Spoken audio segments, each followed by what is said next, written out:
I am Joshua, 35 years old, and my brother looked me dead in the eye and told me our mother was in a morgue, while she was sitting 10 feet away in the back of my car. Before I tell you how I wiped that smirk off his face and took back what was ours, tell me where you're watching from in the comments below. I love seeing how far these stories travel. The gravel crunched satisfyingly under the massive tires of the Rolls-Royce Cullinan. It wasn't my car, it belonged to a client who owed me a favor, but right now it was the perfect prop. I needed to look like money. I needed to look like power. But mostly, I needed to look like I didn't have a care in the world, which was the exact opposite of how my stomach felt. It was twisted in knots, a mix of adrenaline and pure, unadulterated rage. I pulled up to the wrought iron gates of the family estate. It was a beautiful place, a sprawling colonial house in upstate New York that my father had built with his bare hands and a lifetime of savings. Now, it looked like a fortress, and standing there, leaning against the brick pillar like he owned the world, was my brother, Ethan. Ethan, 40 years old, the golden child. He was wearing a suit that cost more than my first car, his hair slicked back, checking his watch as if I was late for a business meeting. Parked behind the gate, in the circular driveway, was his pride and joy, a black Porsche Panamera. I knew for a fact he hadn't paid the lease on it in 3 months. I didn't honk. I just rolled down the window. The winter air bit at my face, but I didn't feel the cold. I felt the heat coming off him. "You've got some nerve showing up here, Josh," Ethan said. He didn't even look at me. He was inspecting his manicured fingernails. "I told you on the phone. The funeral is Friday. Private ceremony. You aren't on the list." I turned off the engine. The silence was heavy. "Open the gate, Ethan." He laughed. It wasn't a happy laugh. It was a dry, hollow sound that grated on my nerves. He walked over to my window, placing his hands on the door frame, invading my space. "You don't listen, do you? Mom died last night. Heart failure. It was quick. She's gone, Josh. And the house? It's mine now. The locks are changed. The alarm code is changed. Go back to whatever hole you crawled out of." He reached into his jacket pocket and pulled out a folded piece of paper. He snapped it open and held it up to my face. It was a death certificate. I saw the seal. I saw the signature. Margaret Harrison. Date of death, January 14th. Time, 11:42 p.m. "Official," Ethan smirked. "Signed by Dr. Whitmore. You want to argue with a medical professional? You want to argue with the law? It's over. Go home." I looked at the paper, then I looked at him. I saw the desperation hiding behind his eyes. He was sweating, despite the freezing temperature. His pupils were dilated. He was terrified, but he was doubling down on the lie because he had no other choice. He had bet the farm on this lie. "You really did it," I said softly. "You really declared her dead. She is dead to the world, Josh. And legally, that's all that matters. Now get off my property before I call the cops for trespassing." I shook my head, a slow smile spreading across my face. It wasn't a nice smile. It was the kind of smile a wolf gives before it takes down a deer. "Funny thing about that death certificate, Ethan," I said, my voice steady. "It's missing one crucial element." "Oh yeah? What's that?" he challenged, crossing his arms. "The body." I pressed the button on the driver's side door panel. The rear suicide door of the Rolls-Royce swung open smoothly, almost silently. Ethan frowned, looking past me. "Who did you bring? Your lawyer? It doesn't matter. The inheritance is—" His voice died in his throat. He choked. He actually choked on his own spit. His eyes went wide, bulging out of his head like a cartoon character. He stumbled back, tripping over his own expensive Italian shoes, and fell hard onto the frozen gravel. Stepping out of the back seat was my mother. She wasn't a ghost. She was very real. She was wearing a thick wool coat I'd bought her yesterday and a red scarf wrapped around her neck. She looked tired, yes. She looked thinner than she should have been. But her eyes were sharp. They were blazing with a fire I hadn't seen in years. "Hello, Ethan," she said. Her voice wasn't weak. It was cold steel. Ethan scrambled backward on the ground, Crab walking away from her as if she were a demon. No, no, that's impossible. I saw. The doctor said. The doctor you bribed? I asked, stepping out of the car and standing beside Mom. I put a hand on her shoulder. She was trembling, not from cold, but from fury. The doctor who signed a paper without even checking a pulse, because you promised to wipe his gambling debts. She's dead, Ethan screamed, pointing a shaking finger at her. The paper says she's dead.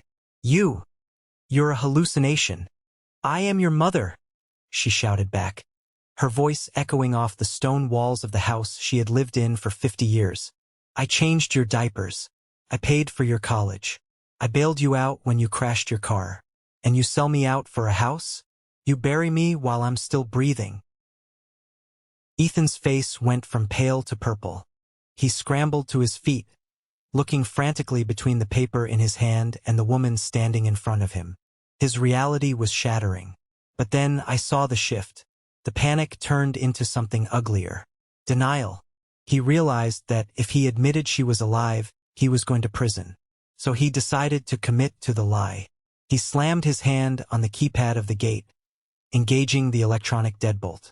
This is a trick, he yelled, backing toward the house. That's not her. That's an imposter. My mother is dead. I have the certificate. Get out. I'm calling the police. Call them. I roared back. Go ahead, Ethan. Call them. He turned and ran toward the front door of the house. Our house.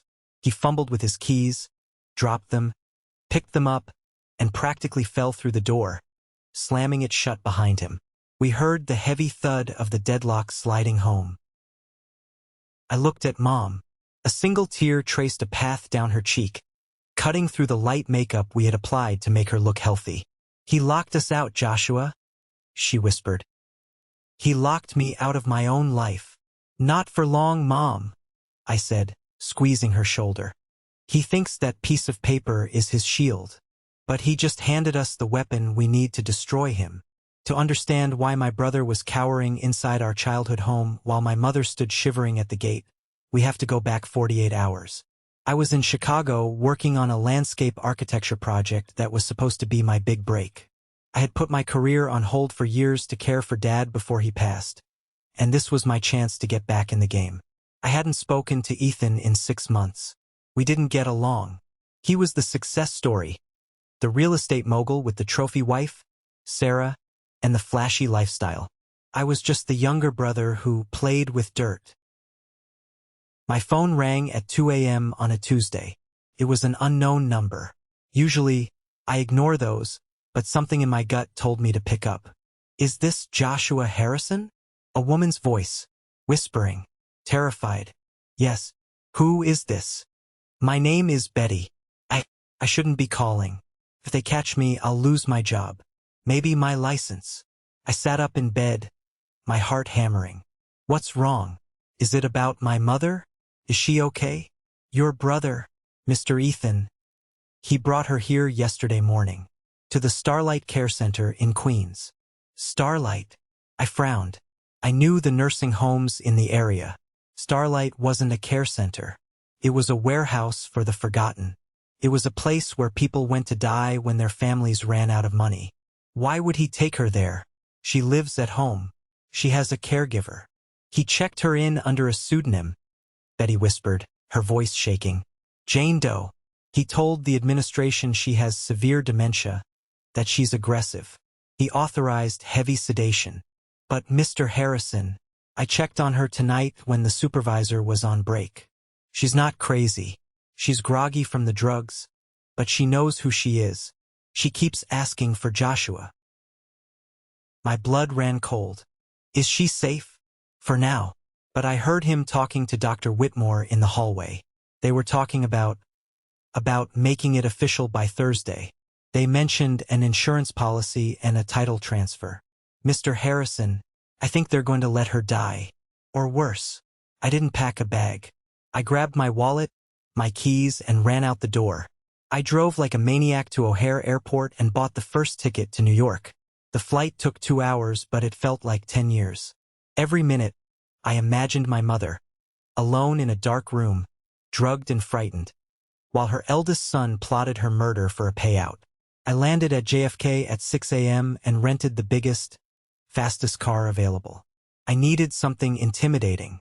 When I pulled up to Starlight Care Center, it looked worse than I imagined. Peeling paint, barred windows, a smell of damp rot and disinfectant hanging in the air. It was a place of despair. I didn't go to the front desk. Betty had texted me instructions. Backloading dock. Door code 4591. Wait for shift change at 7 a.m. I waited in the shadows of the alley, watching the rats scurry near the dumpsters. At 7 o'clock sharp, the back door creaked open. A young woman in scrubs, Betty, peeked out. She looked terrified. She waved me in. Room 104, she hissed. Hurry.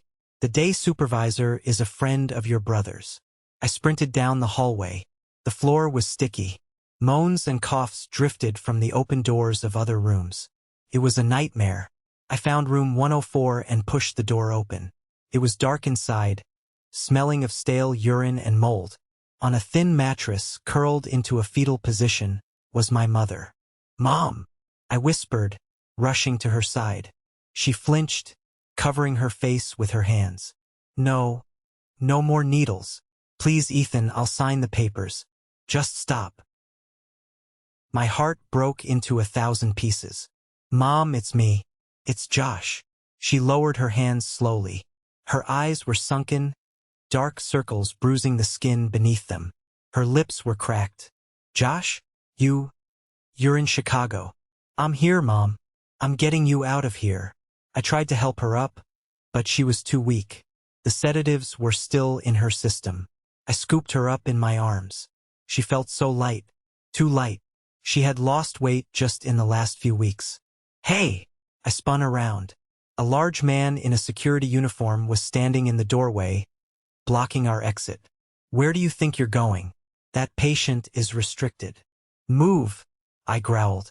I'm not a violent man, but in that moment, I would have torn through a brick wall to get her out. I said, put her down. He reached for his radio. I didn't wait. I charged. I used my shoulder to check him into the doorframe. He grunted and stumbled back, the radio clattering to the floor. I didn't stop to fight. I ran. I carried my mother down the hallway, kicking open the back door, and burst out into the cold morning air.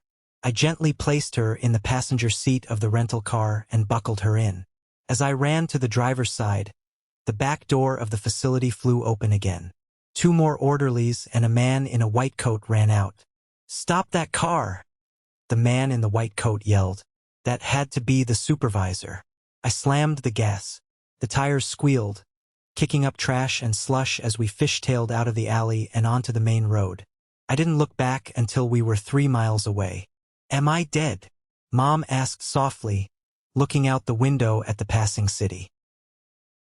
No, Mom, I said, tears blurring my vision. You're very much alive. But according to Ethan, you're about to be.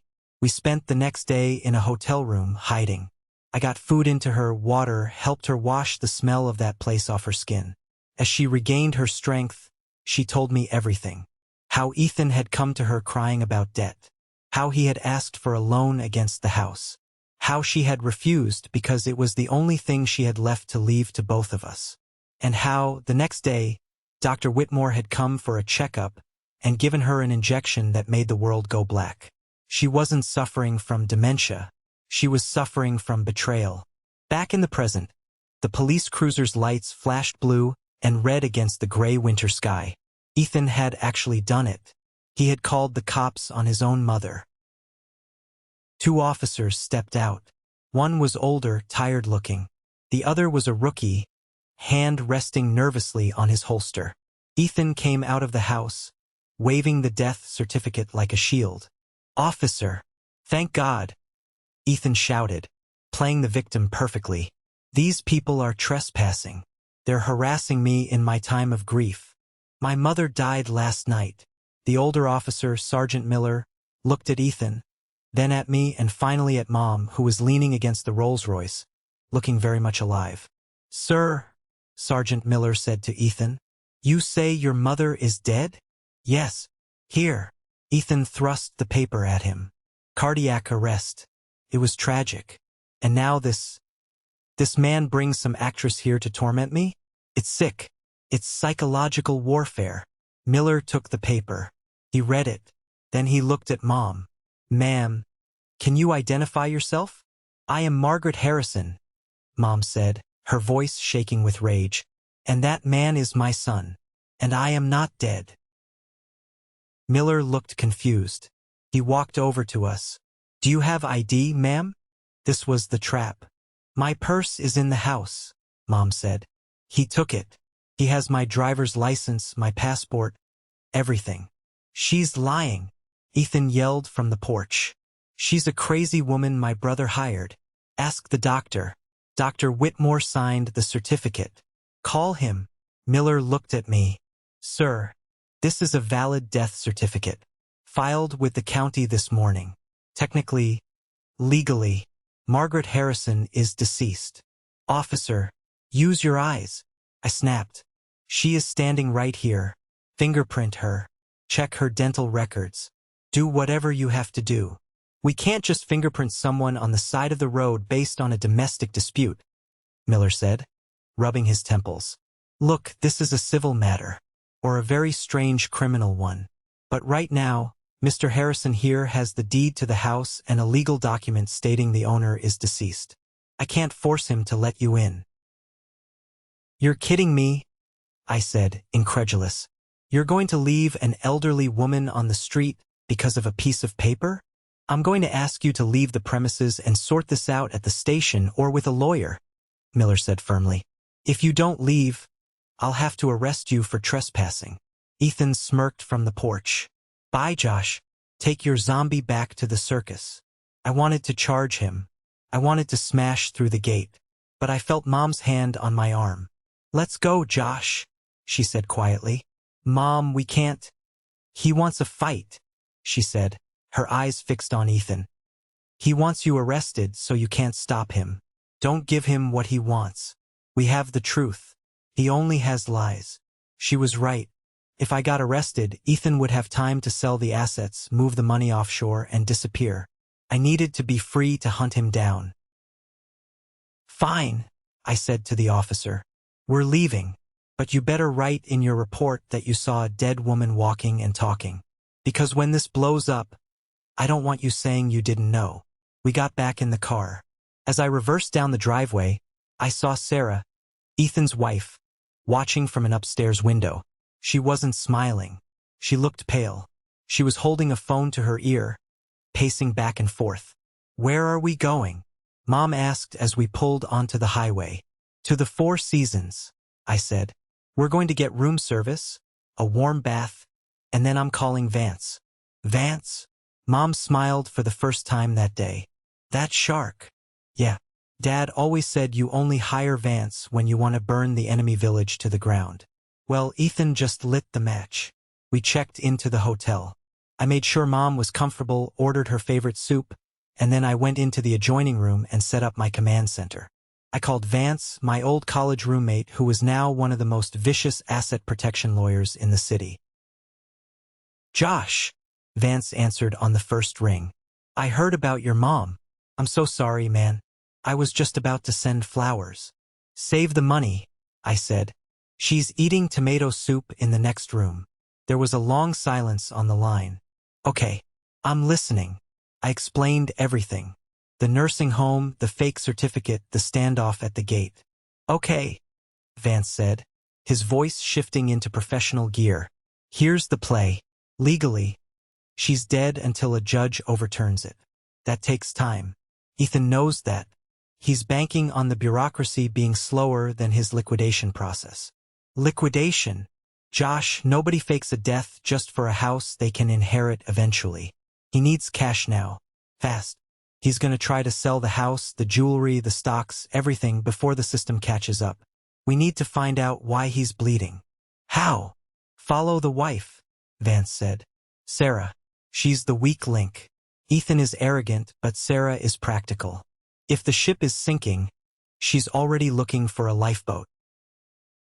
The next morning, I left Mom with a private security guard I'd hired, an ex-Navy SEAL named Marcus who I told to shoot anyone who tried to give her a checkup, and met Vance at a coffee shop downtown. Vance was wearing a suit that cost more than Ethan's car. He slid a tablet across the table. "I ran Ethan's financials," Vance said, taking a sip of black coffee. "It's a bloodbath, Josh. He's not just broke, he's underwater. He leveraged his own house, maxed out his credit cards, and drained his kids' college funds." College funds. I felt sick. My nieces were sweet kids. Where did the money go? Crypto and online gambling. He lost big on some obscure coin that crashed last month, then tried to double down with sports betting to make it back. He owes $1.5 million to a lending group based in New Jersey. And by lending group, I mean guys who break kneecaps. So he needs the inheritance to pay off the loan sharks, I realized. That's why the rush. That's why the immediate funeral. Exactly. The funeral is set for tomorrow at noon. The burial is strictly immediate family. But here's the kicker. I found a pending transaction on the house title. A rush sale. Cash buyer. It closes tomorrow afternoon.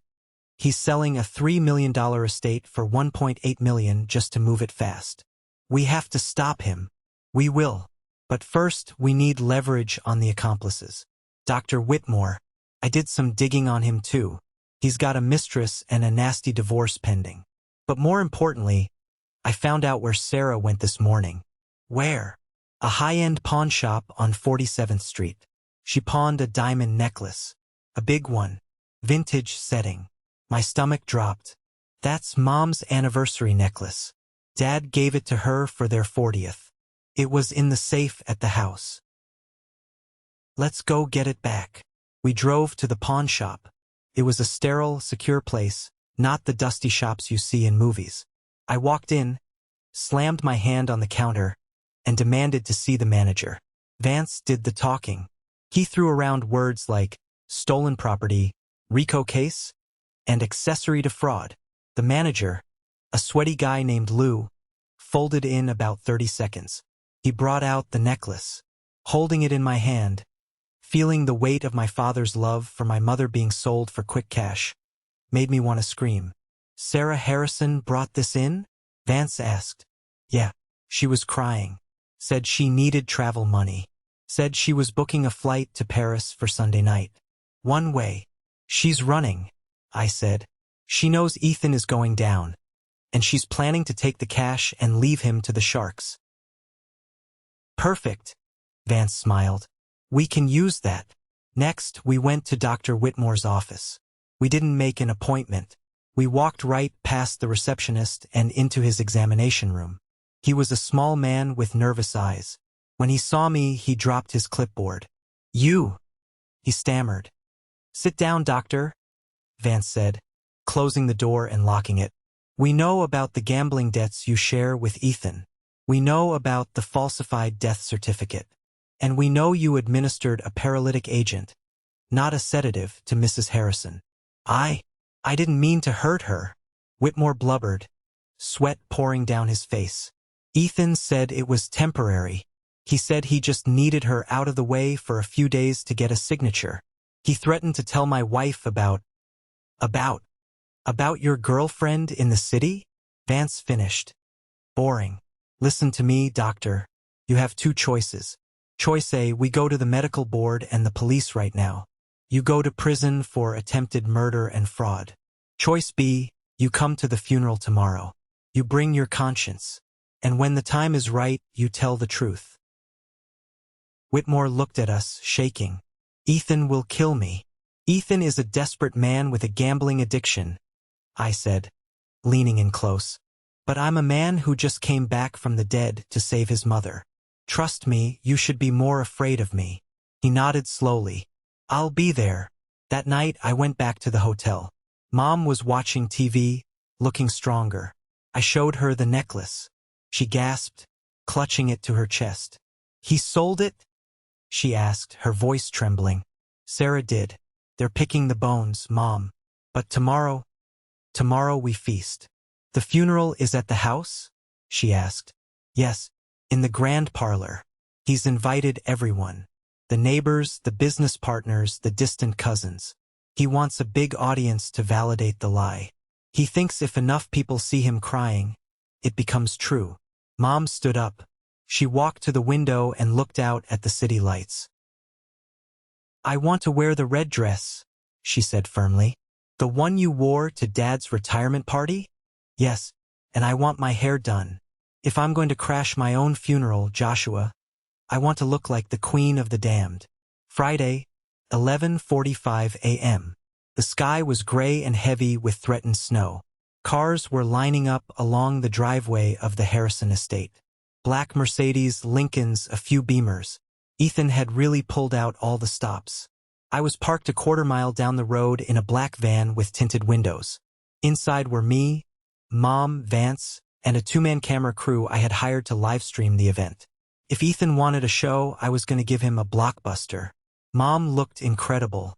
She was wearing a deep crimson suit, her silver hair styled perfectly, the diamond necklace around her neck.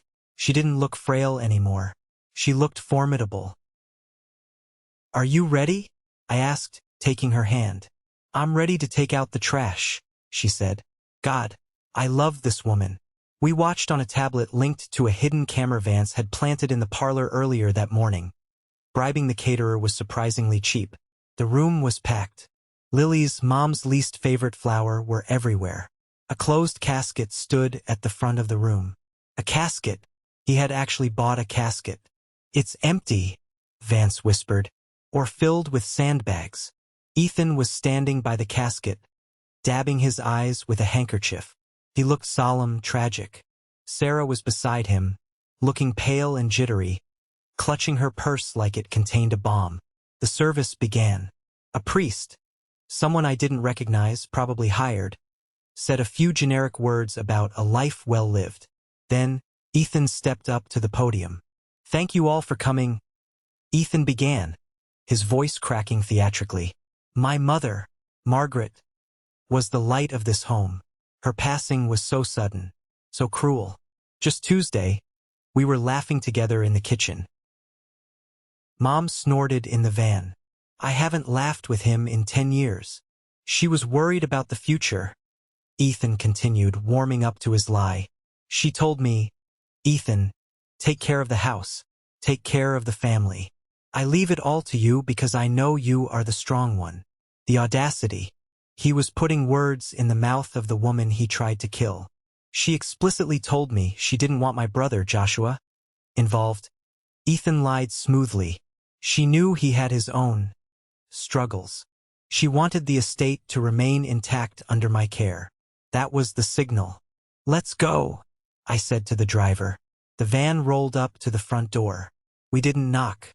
I had the spare key that Ethan didn't know about, the one hidden inside the hollow brick in the garden wall. I'd grabbed it during the commotion yesterday. Inside, Ethan was wrapping up. So, as we say goodbye to Margaret, let us remember her generosity in leaving this legacy to me. I unlocked the massive oak front doors. I signaled the camera crew. Action. I pushed the doors open. They swung wide with a heavy thud that echoed through the silent house. Every head in the room turned. The air left the room. I walked in first. Interesting eulogy, Ethan. A bit heavy on the fiction, though. Joshua, Ethan barked, his face flushing red. I told you not to come. Get him out of here. This is a sacred moment. It's certainly a moment, I said, stepping aside. But I think the guest of honor would like a word. I extended my hand back toward the foyer. Mom stepped into the frame. The sound that filled the room wasn't a scream. It was a collective gasp, a sucking in of breath from 50 people at once. It was the sound of reality bending. Mom walked down the center aisle. Her cane tapped rhythmically on the hardwood floor. Tap, tap, tap. She didn't look at the guests. She looked straight at Ethan. Ethan froze. He gripped the podium so hard his knuckles turned white. He looked like he was seeing a ghost. His mouth opened and closed, but no sound came out. Sarah, standing in the front row, let out a small whimper and collapsed into her chair. Mom," Ethan whispered, his voice picked up by the microphone. "Hello, Ethan," Mom said, stopping 10 feet from him. Her voice was amplified by the acoustics of the room. It was clear and strong. "You ordered the lilies. You know I hate lilies. They smell like death. You're dead," Ethan stammered. "The certificate. The certificate signed by Dr. Whitmore?" Mom asked. She turned to the back of the room. "Doctor, would you like to clarify my condition?" Dr. Whitmore stood up from the back row. He looked like he was about to vomit. "She's alive," he shouted, his voice cracking. "She's alive. Ethan made me do it. He threatened me. It's all a lie." Chaos erupted. People jumped out of their seats. The cousins were screaming. The business partners were pulling out their phones. The live stream comments on my phone were exploding. Ethan panicked. He abandoned the ghost narrative and switched to attack. "She's senile," he shouted into the microphone, his voice booming. "She doesn't know what she's doing. This is a stunt by Joshua to steal the inheritance. She belongs in a home." Mom walked right up to the podium. She looked small next to him, but she loomed like a giant. "The only thing that was stolen, Ethan," she said, her voice cutting through the noise, "was my trust in you. And you didn't just steal it. You killed it." "Security," Ethan yelled, looking around for the hired guards. "Get them out." "I don't think so," I said, stepping up beside Mom. I pulled a folded document from my jacket pocket. "This is a court order obtained an hour ago by Vance here. It revokes your power of attorney due to evidence of fraud and attempted homicide. You don't own this house, Ethan. You don't own a damn thing." Ethan looked at the paper, then at the crowd, then at the empty casket. He realized the walls were closing in. He did the only thing a coward does when cornered. He tried to run. He shoved Mom. It wasn't a hard shove, but she was 75. She stumbled back. That was the mistake that ended him. When Ethan put his hands on our mother, the room didn't just gasp. It growled. But nobody moved faster than me. I caught Mom before she fell, steadying her against the casket. Then I lunged. I hit Ethan with a tackle that would have made my high school football coach proud. We crashed into the podium, sending the microphone, the water pitcher, and the fake eulogy notes flying. We hit the floor hard.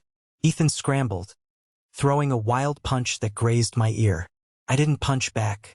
I didn't need to beat him. I just needed to hold him. I pinned him to the ground, twisting his arm behind his back. "Stay down," I yelled. "It's over. Get off me," he screamed, thrashing like a trapped animal. "It's my house. It's my money. I earned it. I dealt with her nagging for years. I deserve it." "You deserve a cell," I spat. The doors burst open again. This time it wasn't family. It was the police. Real police. Not just patrol officers, but detectives. Vance had timed it perfectly. "Ethan Harrison," Detective Miller, the older officer from yesterday, shouted, gun drawn but pointed at the floor. "Stay on the ground. You are under arrest for fraud, forgery, and elder abuse." I let go of Ethan and backed away, breathing hard. 2 officers hauled him up. His suit was torn, his hair messed up, his face red with exertion and shame. He looked around the room, searching for an ally. "Sarah," he yelled. "Sarah, tell them. Tell them she was sick. Tell them we did it for her." All eyes turned to Sarah. She was standing by the side exit, clutching her bag. She looked at her husband, then she looked at the police. "I don't know what he's talking about," Sarah said, her voice trembling but clear. "I told him to stop. I told him it was wrong. I have the recordings." You traitoress." Ethan lunged at her, but the cops slammed him against the wall. "Divorce papers will be sent to your lawyer, Ethan," Sarah said, tears streaming down her face, though whether they were for him or for herself, I couldn't tell. "I'm not going to prison for your gambling debts." "Take him away," Mom said. She was standing by the casket, smoothing her jacket. She didn't look at him. She looked through him. As they dragged Ethan out, he passed by Mom. He stopped fighting for a second. "Mom, please. I'm your son. Don't let them take me. I'll lose everything." Mom looked at him. The silence stretched for an eternity. "I lost my son 3 days ago," she said softly. "The man who put me in that nursing home died the moment he signed that paper. Goodbye, Mr. Harrison." Ethan started wailing as they shoved him into the squad car outside. The sound faded as the sirens wailed to life. The room was silent. The guests were stunned. The funeral was over. But the drama was just beginning. Then the creditors showed up. 2 men in black leather jackets walked in through the open front door. They didn't look like police. They looked like problems. They scanned the room and locked eyes with me. "Where's Ethan Harrison?" one of them asked. "Police custody," I said. "You'll have to get in line behind the state of New York." "He owes us $1.5 million, the man grunted. "Collateral was this house." "The house belongs to Margaret Harrison." Vance stepped forward, his lawyer voice in full effect. "The title transfer Ethan signed was fraudulent. The signature was forged. The owner is alive and standing right there. Your contract is void." The loan shark looked at Mom. Mom looked right back at him, raising an eyebrow. "You boys want a cookie?" she asked. "Or do you want to leave before the detectives come back inside?" The man chuckled, shook his head, and turned around. "Can't collect from a ghost, I guess. We'll deal with him in prison." When the house finally cleared out, guests whispering as they left, the caterers packing up the untouched food, it was just me, Mom, and Vance sitting in the living room. The empty casket was still in the corner, a grim reminder of the day. Mom walked over to the fireplace. Above it was a portrait of Ethan. She took it down. She didn't smash it. She just turned it around and placed it on the floor, facing the wall. "Are you okay, Mom?" I asked. She sat down in her favorite armchair, the one Ethan had tried to sell. She looked tired, incredibly tired, but at peace. "I'm alive, Joshua," she said. "And I have my house. And I have one son who loves me. That's more than enough." I walked over and knelt beside her chair. "I'm sorry I wasn't here sooner. I'm sorry I let it get this far." She cupped my face in her hands. "You came when I called. That's all that matters. You saved me." She looked at the diamond necklace Sarah had pawned, now back around her neck. "Joshua," she said, "I need to rewrite my will. Tomorrow." "Mom, we don't need to think about that right now." "Yes, we do," she said firmly. "Because I'm not leaving everything to you." I blinked. "What?" "I'm leaving you the house, of course. And enough to start your firm properly. But the rest? The investments? The cash? What about them?" "I'm starting a foundation," she said, her eyes gleaming. "The Starlight Foundation. We're going to use the money to provide legal aid for seniors who are being exploited by their families. I want to make sure no other mother wakes up in a dark room wondering why her child abandoned her." I smiled. "That sounds perfect. And one more thing," she added. "Get that casket out of my living room. It's bad luck." I laughed. It was the first time I had genuinely laughed in 3 days. "I'll turn it into a planter for the garden." "You do that," she said, leaning back and closing her eyes. "Now go make me some tea. I plan on living for a very long time." The silence that settles over a house after a police raid is heavy. It's not peaceful. It's thick, loaded with the echoes of shouting and the phantom weight of what just happened. After the officers took Ethan away, after the creditors with their leather jackets and vague threats rumbled off in their SUVs, and after the last of the confused funeral guests drove away, the house felt enormous and cold. I spent that first night sleeping on the couch in the living room. Not because I didn't have a room. My old bedroom was still upstairs, untouched since college. But because I couldn't bring myself to leave Mom alone on the ground floor. Every creak of the floorboards, every rattle of the wind against the colonial windows made me jump. I kept expecting Ethan to burst back in, waving another forged document, or Dr. Whitmore to show up with a syringe. But nobody came. Just the morning sun, filtering through the windows, illuminating the dust motes dancing in the air where the casket had been. We had the casket hauled away at 8 a.m. by a confused junk removal crew. Mom stood on the porch, wrapped in a thick cardigan, drinking her tea, watching them load the mahogany box onto a flatbed. She didn't look sad. She looked like a general surveying a battlefield she had just won. "That cost $6,000, she murmured as the truck pulled away. Ethan always did have expensive taste with other people's money. "We'll get it back, Mom," I said, stepping up beside her. "No, we won't," she said, turning to go inside. "But we bought something more valuable with it. We bought the truth." The next few months were a blur of legal battles and sawdust. Vance was a pit bull. He didn't just go after Ethan. He went after the entire ecosystem that had allowed this to happen. The legal proceedings were ugly. Ethan, true to his nature, didn't go down quietly. From his holding cell, he tried to fire Vance, who wasn't his lawyer, tried to sue the police for excessive force, and even tried to give an interview to a local tabloid claiming Mom was mentally incompetent, and he was the victim of a hostile takeover by his jealous younger brother. But the evidence was insurmountable. The trial date came 3 months later. I remember sitting in the courtroom holding Mom's hand. Her grip was iron. Ethan was brought in wearing an orange jumpsuit. It didn't fit him. The tailored Italian suits were gone, and without them he looked smaller, deflated. He looked like what he was, a middle-aged man who had never grown up. Sarah took the stand first. That was the nail in the coffin. She looked tired. She had moved into a small apartment in Jersey and was working as a receptionist at a dental clinic. The Ferrari was gone. The jewelry was gone. She testified with a flat, emotionless voice. She detailed everything. The gambling debts, the desperate meetings with loan sharks, the night Ethan forged Mom's signature on the title transfer. "He told me it was the only way," Sarah told the jury, refusing to look at Ethan. "He said Mom was old, that she wouldn't notice if she was in a home, and that the insurance money would save us. He said it was a victimless crime." "And did you believe him?" the prosecutor asked.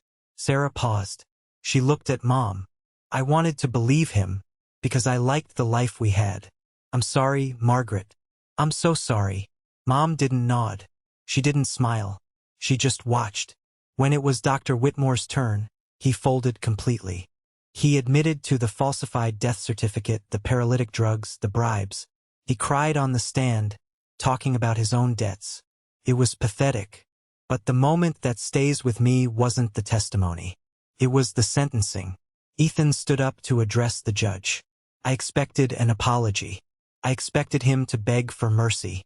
Instead, he looked at Mom and said, "I did everything for this family. I managed the estate. I took care of the repairs. I deserved a share. If you hadn't been so stingy, none of this would have happened." The courtroom went silent. Even his own public defender looked down at the table, embarrassed. The judge, a stern woman with zero patience for narcissists, looked over her glasses at him. "Mr. Harrison, you didn't manage the estate. You cannibalized it. You treated your mother not as a parent, but as a piggy bank. That is not taking care of family. That is predation." Ethan was sentenced to 8 years in state prison for fraud, forgery, elder abuse, and grand larceny. Dr. Whitmore got 5 years and lost his medical license permanently. As the bailiffs led Ethan away, he turned to look at us one last time. There was no remorse in his eyes, just anger. He was still the victim in his own story. Mom didn't cry this time. She took a deep breath, stood up, and walked out of the courtroom without looking back. "Are you okay?" I asked her in the car. "I have one son," she said simply, "and he's driving the car. Let's go home." With the legal nightmare finally receding, we turned our attention to the house. It needed healing just as much as we did. I decided not to go back to Chicago. My life was there, sure. My apartment, my few friends, but my purpose was here. I moved my small architectural practice to New York, setting up a studio in the sunroom. Mom and I started the renovation. We didn't just repair, we reclaimed. We ripped out the carpets in the guest room where Ethan had stayed when he visited. We repainted the walls. We turned the dark, stuffy parlor, the site of the infamous funeral, into a bright, airy library. We installed floor-to-ceiling bookshelves and filled them with Mom's poetry collections and novels. We bought huge, comfortable armchairs. I designed a new extension for the ground floor, a master suite for Mom, so she wouldn't have to climb the stairs anymore. I put everything I knew about accessible design into it: wide doorways, a walk-in tub, heated floors. I wanted it to be a sanctuary, not a hospital room. One afternoon, about 6 months after the funeral, I was in the garden, overseeing the installation of a new stone pathway. Vance pulled up in his car. He waved a thick manila envelope at me. "Hey Josh," he called out. "Got a minute? Need your signature on some trust documents." "Sure." I wiped the dirt off my hands and walked over. "What is it now? More cleanup from Ethan's mess?" "No," Vance said, leaning against his car. "This is about you." He opened the envelope and pulled out a stack of financial records. "Your mother asked me to show you this. She thought it was time you knew." I looked at the papers.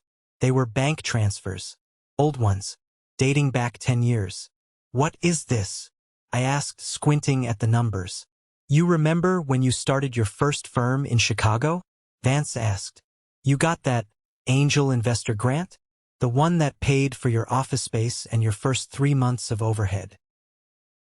"Yeah, the anonymous arts patron of Illinois. It saved my career."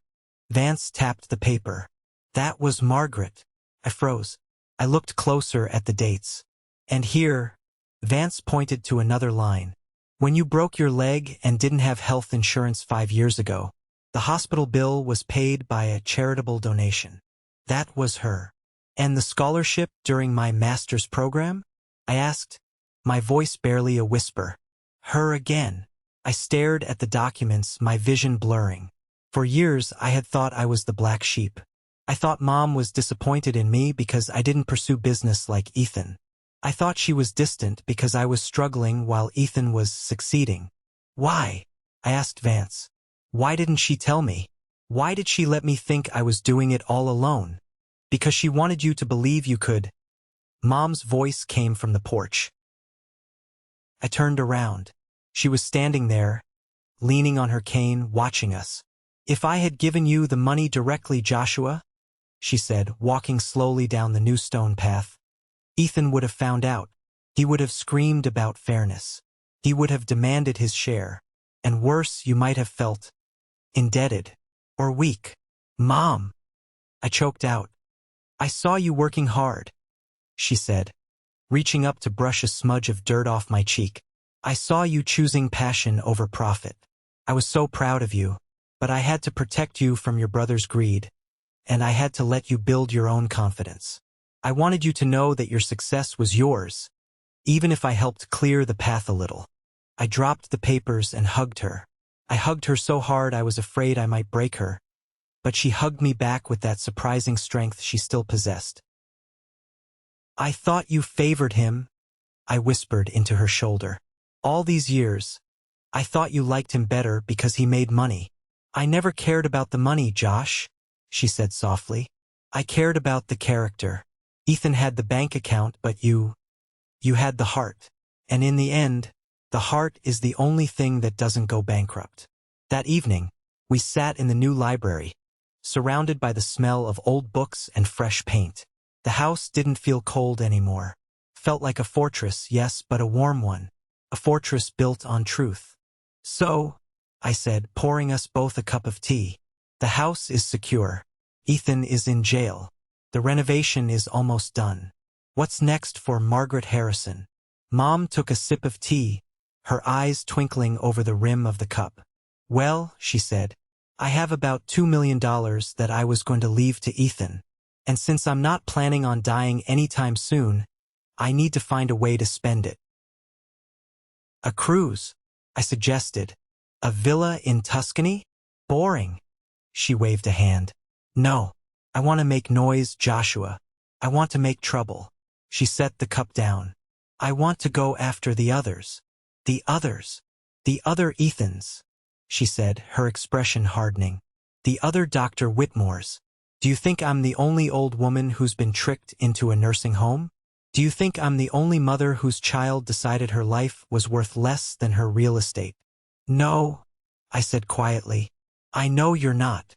Exactly. I was lucky. I had you. Most of them have no one. They sit in those rooms, drugged and forgotten, while their families pick their bones clean. She leaned forward, and I saw the same fire in her eyes that I saw the day she stepped out of the Rolls-Royce. I want to start a foundation, Josh. A legal strike force. We hire the best lawyers, Vance is already on board, and we find these cases. We find the seniors who are being exploited, and we fight for them. We get them out. We get their money back. And we put the greedy children where they belong. I smiled. It was the perfect revenge. It wasn't just justice. It was a crusade. The Starlight Foundation? I asked, remembering the name of the hellhole she had escaped from. No, she said. That name is tainted. Let's call it the Phoenix Project. Because sometimes you have to burn everything down to rise from the ashes. 1 year later, the spring air in upstate New York is something special. It smells of wet earth, blooming lilacs, and possibility. I stood on the back porch of the estate, looking out over the garden. It was transformed. The overgrown hedges were gone, replaced by native wildflowers that attracted butterflies. The cracked concrete patio where Ethan used to smoke his cigars was now a beautiful cedar deck with a ramp that wound gracefully down to the lawn. Joshua, you're going to be late. Mom's voice rang out from the kitchen. I smiled and checked my watch. 10 a.m. The grand opening of the Phoenix Project's new headquarters was at 11 o'clock. I walked inside. Mom was standing in front of the hallway mirror, adjusting a silk scarf. She looked radiant. At 76, she had more energy than most people my age.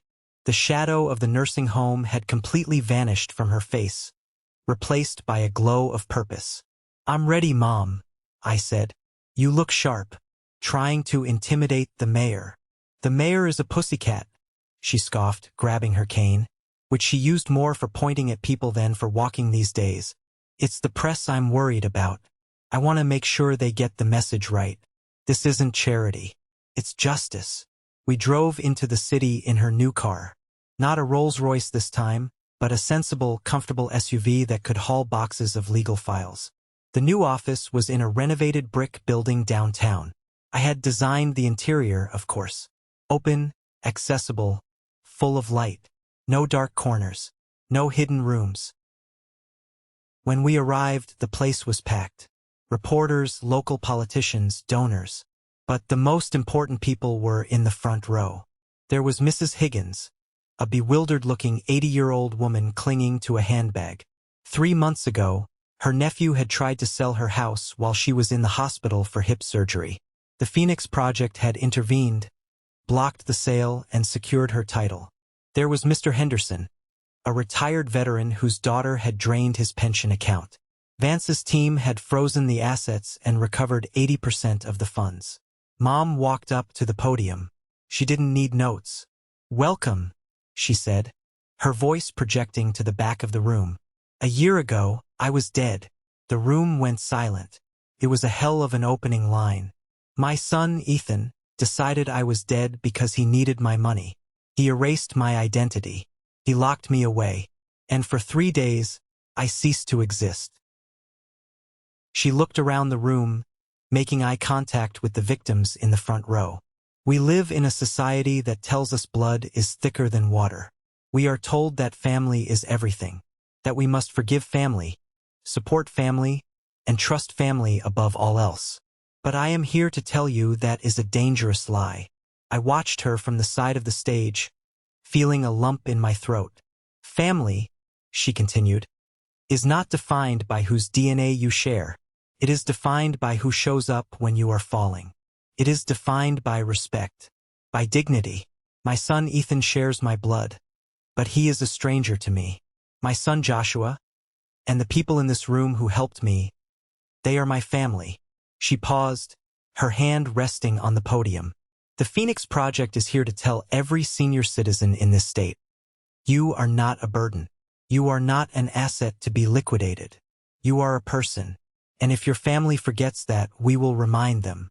Loudly. The applause was deafening. I saw Mrs. Higgins wiping her eyes. I saw Vance nodding in approval. After the ceremony, there was a reception. I stood by the refreshments, watching Mom holding court. She was laughing, listening, advising. She was in her element. She's a force of nature, isn't she? I turned to see Sarah standing there. I hadn't seen her since the trial. She looked different. Older, maybe, but softer. She was wearing simple clothes, holding a glass of water. "Hello, Sarah," I said, keeping my voice neutral. "I didn't think I should come," she said, looking down at her shoes. "But I wanted to see it. I wanted to see her win." "She won a long time ago," I said. "How are you?" "Getting by," she shrugged. "The divorce is final next week. I'm taking night classes, trying to get a real estate license." Ironically, she looked over at Mom. "Does she hate me?" "She doesn't think about you, Sarah," I said honestly. "And that's probably the best you can hope for." Sarah nodded, a sad smile on her face. "Fair enough. Tell her. Tell her I'm glad she's not dead." "I will." Sarah slipped away before Mom noticed her. It was better that way. We didn't need ghosts at a celebration of life. That evening, back at the house, the adrenaline finally wore off. We sat on the back deck, watching the sunset paint the sky in shades of purple and orange. The air was cooling down, but the fire pit I had built kept us warm. "You did good today, Mom," I said, poking the fire with a stick. "We did good," she corrected. "I couldn't have done it without my architect." She reached into her pocket and pulled out a letter. It was unopened. The return address was the State Correctional Facility. "From Ethan?" I asked. "Yes. It arrived yesterday. Are you going to read it?" She looked at the envelope for a long moment. Then she tossed it into the fire. We watched as the paper curled, blackened, and burst into flame. The words inside, whatever excuses, whatever pleas, whatever manipulations, turned to ash and floated up into the night sky. "Why?" I asked. "Because I know what it says," she said, watching the sparks fly. "He wants money, or a visit, or forgiveness. He wants something. Ethan only reaches out when he wants to take." She turned to me, her face illuminated by the firelight. "I have nothing left to give him, Joshua. I gave him life. I gave him a childhood. I gave him chances. He spent them all. Do you miss him?" I asked. It was the question I had been afraid to ask for a year. "I miss the little boy who used to bring me dandelions," she said softly. "I miss the teenager who taught me how to use email. But that person doesn't exist anymore. He was consumed by the man who wanted a Porsche more than a mother." She reached out and took my hand. "You know, people always ask me how I knew you would come for me. In that nursing home when I was drugged and scared. How did I know?" "How?" "Because when you were 6, you found a baby bird that had fallen out of its nest. Ethan wanted to poke it with a stick. You built it a nest out of a shoebox and fed it worms for 3 weeks until it flew away. You've always been a builder, Josh. Fixer. I knew you wouldn't let things stay broken." I squeezed her hand. "I'm staying, Mom. I'm not going back to Chicago. The firm is doing well here. And I like the new library." "Good," she smiled. "Because I have a new project for you." "Oh no. What now?"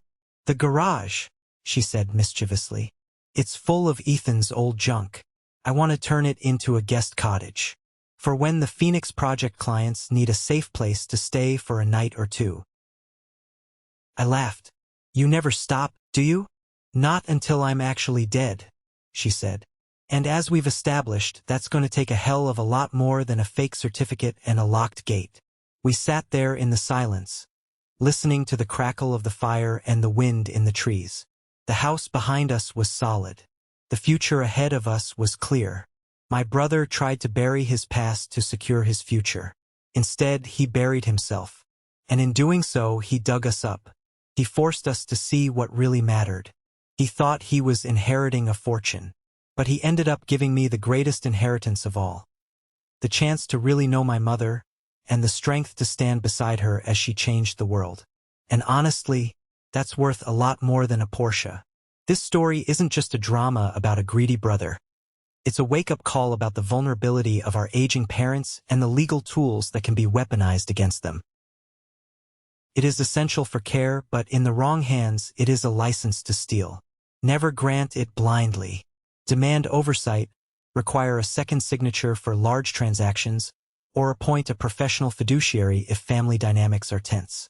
The only reason Ethan got away with it initially was isolation. If you have elderly parents, show up. Unannounced visits are the best way to ensure they aren't being neglected or manipulated. As Margaret said, DNA doesn't guarantee loyalty. If a family member has a history of financial irresponsibility or gambling, like Ethan, do not give them access to the estate, no matter how much they guilt-trip you. I want to hear from you. Have you ever had to deal with a family member who put money over relationships? Or what steps are you taking right now to protect your parents or yourself from this kind of exploitation? Drop a good in the comments if you think Margaret is a hero for turning her trauma into a crusade to help others. Let's get this discussion going. Your story might help someone else spot the red flags before it's too late. Thank you for listening.